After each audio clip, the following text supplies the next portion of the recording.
Hello class, आज हम पढ़ने जा रहे हैं यच टेस्ट। इसके पहले आपको जो मान ह्यूटनी का यू टेस्ट पढ़ा चुका हूँ, उसी टेस्ट का थोड़ा सा ये एक्सटेंड वर्जन है, कह सकते हैं आप। जैसे हमने उस थ्योरी में आपको पहले प्रॉपर्टीज़ पढ़ाया था, उसके बाद उसका प्रोसीजर पढ़ाया था, फिर एग्जाम्पल लेकर के मैंने आपको प्रूफ किया था, उसी तरह से क्लास यहाँ भी करने जा रहे हैं हम। सबसे पहले आप ये देखिए कि यच टेस्ट के मेन फीचर क्या हैं, मेन प्रॉपर्टीज़ क्या है क्लास। तो यच टेस्ट भी यह एक नॉन पैरामीट्रिक टेस्ट है। सो फर्स्ट नोट डाउन करते जाना वन के one class. It is the extent of the Mann Whitney U test. Clear. Next, it is the non parametric test. Clear. दूसरा होता है it use the comparison of two independent equal और different sample size more than two. Mann Whitney test में हमने क्या किया था class, सिर्फ 2 सैंपल साइज का कंपेयर किया था ऑब्जर्वेशन को, लेकिन यहाँ पर इसमें 2 से ज़्यादा होना चाहिए। ठीक है, ओके। इसका होता है it does not assume population और नॉर्मली डिस्ट्रीब्यूटेड। मान ह्यूटनी टेस्ट में और टेस्ट में हम देखते हैं कि नॉर्मल डिस्ट्रीब्यूशन होता है, लेकिन यहाँ पर एक ये एजम्पशंस नॉर्मली डिस्ट्रीब्यूशन की बात नहीं करते, हम यहाँ पर आइडेंटिकल डिस्ट्रीब्यूशन की बात करते हैं। तो ये एजम्पशन हो गया। और one way of ANOVA on rank test, इसको one way ANOVA on rank test भी कहते हैं। इस पर हम डिस्कस कर चुके हैं, बातें करेंगे फिर से भी। देर आर, ये एक बात कहता है कि there are at least 3 independent random sample size होना चाहिए, क्योंकि यहाँ पर रैंडम सैंपल साइज 2 नहीं रहेगा, यहाँ पर एटलीस्ट 3 और मोर देन 3 होना चाहिए। मतलब जो हम लेंगे ऑब्जर्वेशन लेंगे, एक सैंपल मान चलो हमने x लिया, y लिया, z लिया, तो x के भी जो नंबर्स हैं, जो ऑब्जर्वेशन है वो मोर देन 5 होना चाहिए। तो 2 कंडीशन याद रखना है यहाँ पर क्लास कि there are at least 3 independent होना चाहिए सैंपल साइज, और each sample has at least 5 observation. मतलब हमने 3 सैंपल साइज लिया, के हमारा एक सैंपल साइज है, और उस के अंदर में हमने बहुत सारे पद लिए जिससे हम ऑब्जर्वेशन लिया, तो एटलीस्ट 5 ऑब्जर्वेशन होनी चाहिए। एक सैंपल में एटलीस्ट 5 होनी ही चाहिए। अगला है, जैसे हम बनाते थे नल हाइपोथेसिस, तो अब नल हाइपोथेसिस इसमें कैसे बनेगा, तो कहता है नल हाइपोथेसिस बनेगा independent sample have been draw from population which are identical distribution. जैसे उसमें हम कहते थे कि सैंपल्स लिया गया है कहाँ से, नॉर्मल डिस्ट्रीब्यूशन से। यहाँ पर कहेंगे कि जो सैंपल्स कलेक्ट किए गए हैं वो पॉपुलेटेड, जो पॉपुलेशन है जो कि हमारा वो है क्या है, विचार आइडेंटिकल डिस्ट्रीब्यूशन है। तो हमारी नल हाइपोथेसिस हो जाएगी कि हम ये मान के चलते हैं कि ये जो हमने सैंपल साइज ड्रा किए हैं, ये सैंपल्स जो पॉपुलेशन है वो आइडेंटिकल है। क्लियर भाई। दूसरा है नॉट आइडेंटिकल डिस्ट्रीब्यूशन। अगर ये आइडेंटिकल डिस्ट्रीब्यूशन नहीं है, हम कह रहे हैं आइडेंटिकल है, तो हमारी हाइपोथेसिस नल हाइपोथेसिस है। हम कह रहे हैं आइडेंटिकल नहीं है, जब ये प्रूव नहीं होगा तो नल हाइपोथेसिस का मतलब हो गया कि आइडेंटिकल्स नहीं है। फिर क्या करेंगे हम क्लास, जब हम एच की वैल्यू निकाल लेंगे, एच निकालने के बाद हम क्या करेंगे, एच की वैल्यू निकालेंगे पर्टिकुलर गिवन सिग्निफिकेंस लेवल पे। तो ये काई स्क्वायर के आसपास ही माना जाता है, इसीलिए इसमें होता है कि काई स्क्वायर ब्रैकेट में k-1 यानी कि degree of freedom and alpha यानी कि 5% 4% जो लेते हैं, तो ये निकालने का फार्मूला होता है। तो अब आपको देखना है कि जो एच की वैल्यू आएगी और जो हमारा ये टेबुलेशन वैल्यू है, अगर एच की value greater than tabulation value, तो हमारा हाइपोथेसिस क्या होती है, रिजेक्ट होती है। अगर एस की वैल्यू से अगर टेबुलेशन वैल्यू ज़्यादा आती है तो हमारी हाइपोथेसिस एक्सेप्ट होती है। तो ये इन्हीं स्टेप को, इन्हीं चीज़ों को आपको जानते रहना है। क्लियर है, डिफरेंस आप समझ लेना कि क्या है। अब आपको क्लास बताता हूँ इसका प्रोसीजर कैसा करना है, यानी कि स्टेप्स क्या हैं। तो सबसे पहला देखो इस प्रोसीजर में कि सबसे पहला प्रोसीजर है कि इसको हम क्या करेंगे, सबसे पहले आपको क्लास डिफाइन करना पड़ेगा।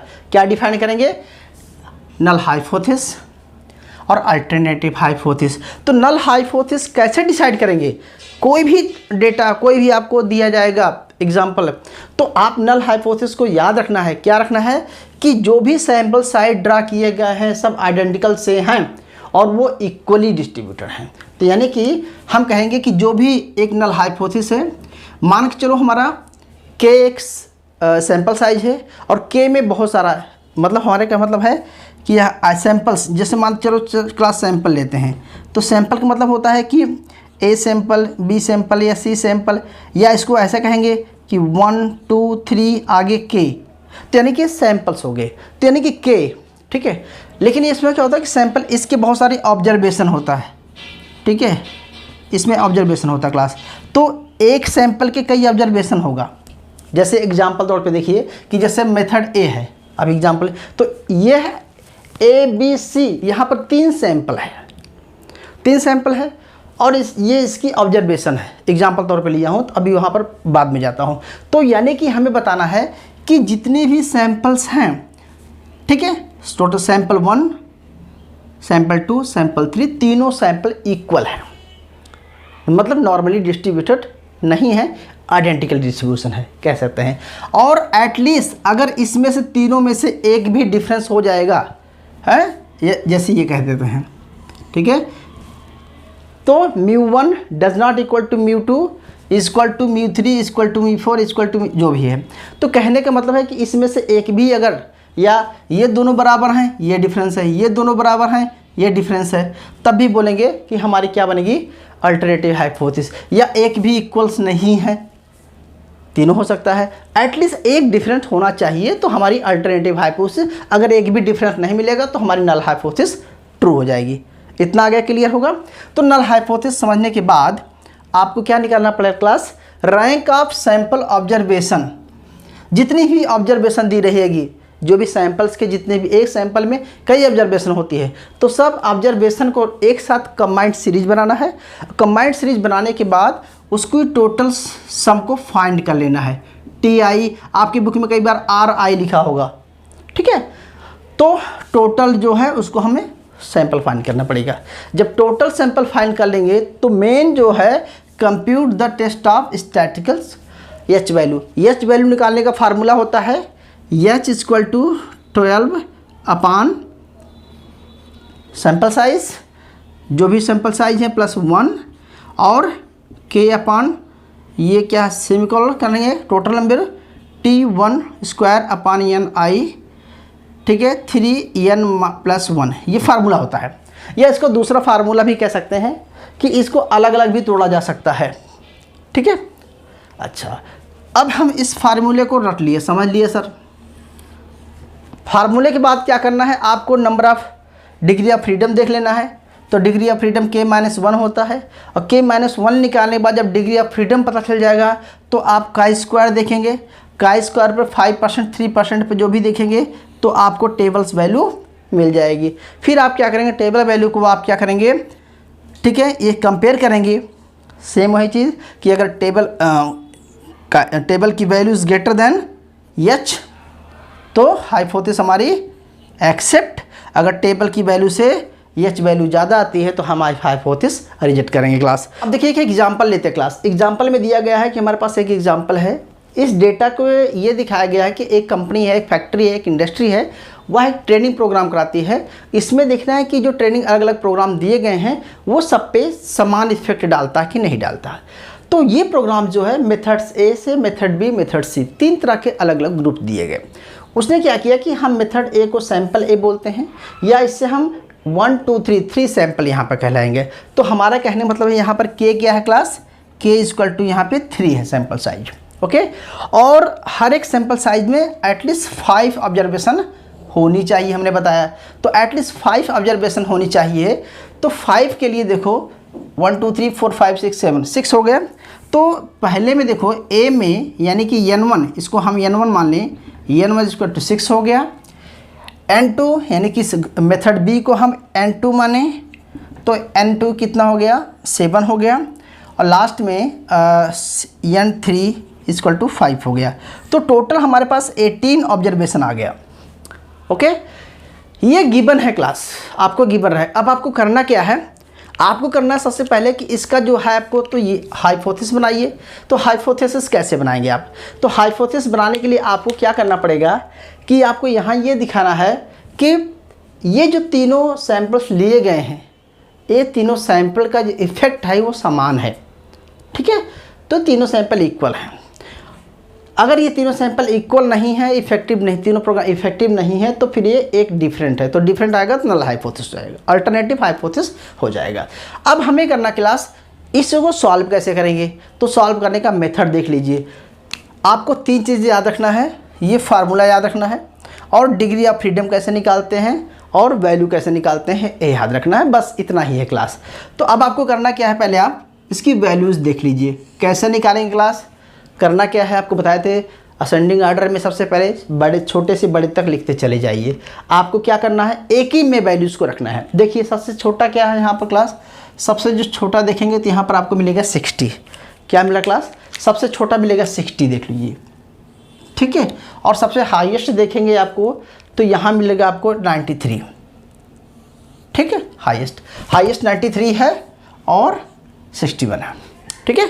अच्छा, इसका मतलब हुआ कि अगर टोटल इसको काउंट कर लो तो ये हाईएस्ट होगा वो 18 हो जाएगा, क्योंकि 18 वैल्यू आ रही हैं, मैंने कैलकुलेट कर रखा है।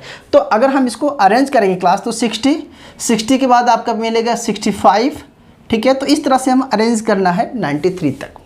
फिर इसके बाद रैंक देंगे तो first rank, second, third, fourth, fifth, sixth, 7, 8, 9, 10, 11, 12, 13, 14, 15, 16, 17 और 18।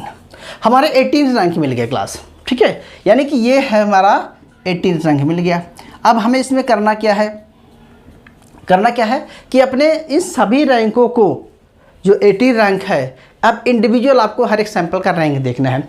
अब बोलेंगे सर कैसे देखना है, तो सैंपल ए देखो, ए सैंपल का कितने हैं, 1 2 3 4 5 6।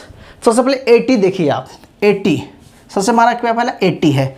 तो 80 का सैंपल साइज क्या है, 9 है। क्या क्लास, 80 का हो गया हमारा 9। इसके बाद 83 का कितना हो गया क्लास, 11, ओके। इसके बाद हमारा क्या है 79,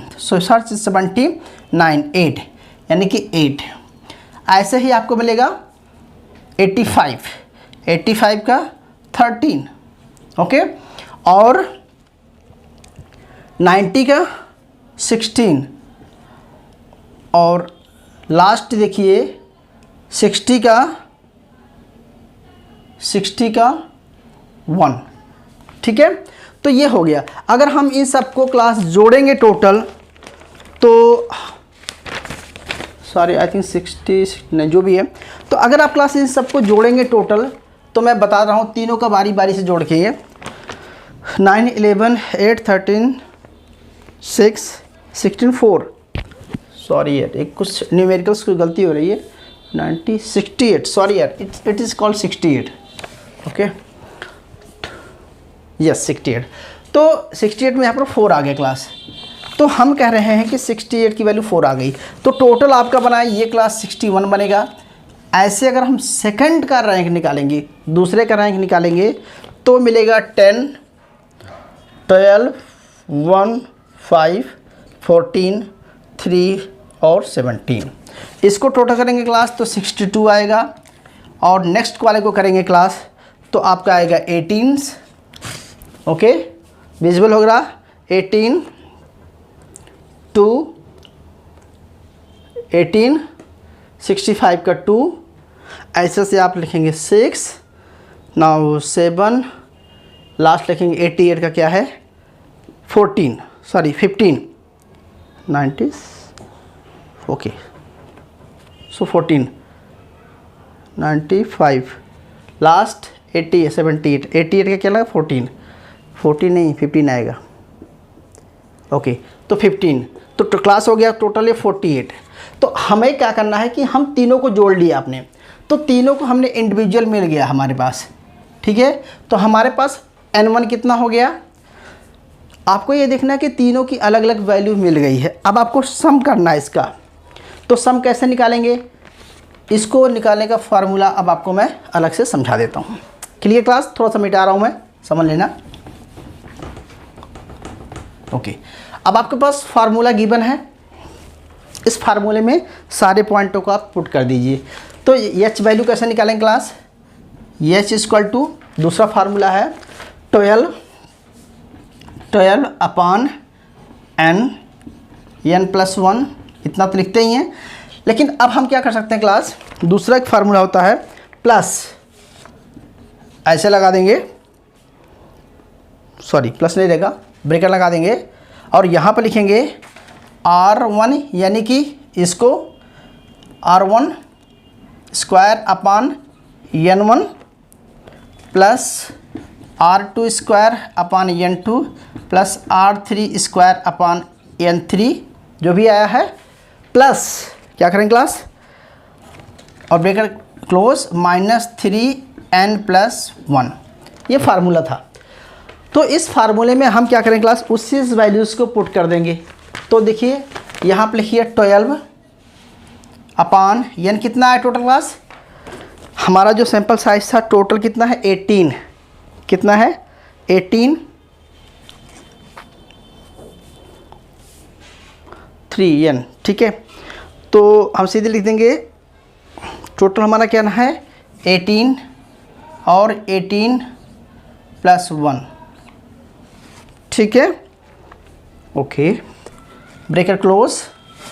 अब हम क्या करेंगे, यहाँ पर 61 लिखेंगे, 61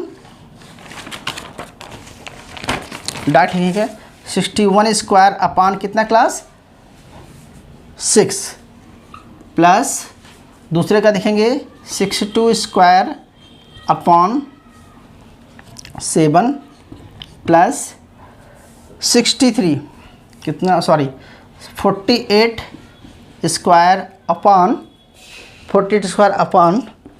5, ओके, ब्रेकेट क्लोज कर देंगे -3, यहाँ पर यानी की जगह पे 18+1 यानी कि 19 आ जाएगा। तो फाइनली क्लास इसको अगर आप सॉल्व करेंगे तो मैं डायरेक्ट लिख रहा हूँ क्लास, ये आएगा आपका, लिख लीजिए 12 अपॉन 342 माइनस, ठीक है, माइनस 620.17 प्लस 549.14, ओके, प्लस 460.8 और -57। जब इसको सॉल्व करेंगे क्लास आप, तो मैं डायरेक्ट लिख रहा हूँ कि आपका निकलेगा 57.197 माइनस 57 इक्वल टू 0.197, यानी कि आपके सामने जो एच की वैल्यू है वो निकल गई 0.197। ये तो समझ आ गया। तो जब आपने एच वैल्यू को निकालना और भी एग्जांपल ले लेकर के जो भी है, तो आपका अगर एच की वैल्यू जो निकलेगी, अब आपको डिग्री ऑफ फ्रीडम देखना क्लास, तो डिग्री ऑफ फ्रीडम देखेंगे कितने पॉइंट पर, तो आपके सैंपल साइज यहाँ पर कितना है 3 है, तो k-1 क्या लिख लेंगे आप क्लास, k-1 मतलब निकालेंगे 3-1 यानी कि 2। अब जो डिग्री ऑफ फ्रीडम कितना हुआ आपका 2 हुआ, 2 नंबर डिग्री ऑफ फ्रीडम पे 2 पे स्क्वायर की वैल्यू देखेंगे तो 0.5% पे तो कितना निकलेगा, क्योंकि 2 टिल्ड है यहाँ पर है, तो निकलेंगे तो 5.991 आएगा क्लास। अब आप बता दीजिए कि आपका जो ये वैल्यू निकली, थोड़ा सा मिटा रहा हूँ प्लेयर, हमारे पास 2 तरह की वैल्यू निकली है। तो यहाँ पर हमारी वैल्यू क्या निकली क्लास, एक्स स्क्वायर ये वैल्यू यानी कि टेबल वैल्यू ज़्यादा है यस से, टेबल वैल्यू कितनी है आपकी 5.991 इज़ ग्रेटर देन 0.197। तो आपकी क्या है, ये ऑब्जर्व वैल्यू है एच वैल्यू से, तो एच वैल्यू से ये वैल्यू ज़्यादा आ रही है, तो आपकी हाइपोथेसिस क्या हो रही है, एक्सेप्ट हो रही है। इसका मतलब होता है कि there is no significant difference, programme का जो इम्पैक्ट है अलग अलग ट्रेनिंग में डिफरेंस नहीं है, इफेक्टिवली सब पे समान इफेक्टिव है, ठीक है। जब समान इफेक्टिव है तो हमारी हाइपोथेसिस है कि ये इक्वल है, यानी कि अगर ये डिफरेंस नहीं आ रहा है। क्लियर हुआ। तो ये था क्लास सिंपल सा, थोड़ा टाइम लग गया आपको समझाने में। तो आपको ये देखना है कि इसके फीचर्स क्या हैं, इसके स्टेप्स क्या हैं, और एक एग्जाम्पल लेना है और एग्जाम्पल लेकर के आपको न्यूमेरिकल सॉल्व करके दिखा देना है कि टेबल वैल्यू और ऑब्जर्व वैल्यूज में डिफरेंस क्या है। उसके बेस पे आप हाइपोथेसिस को अपने आप प्रूव कर देंगे क्लास।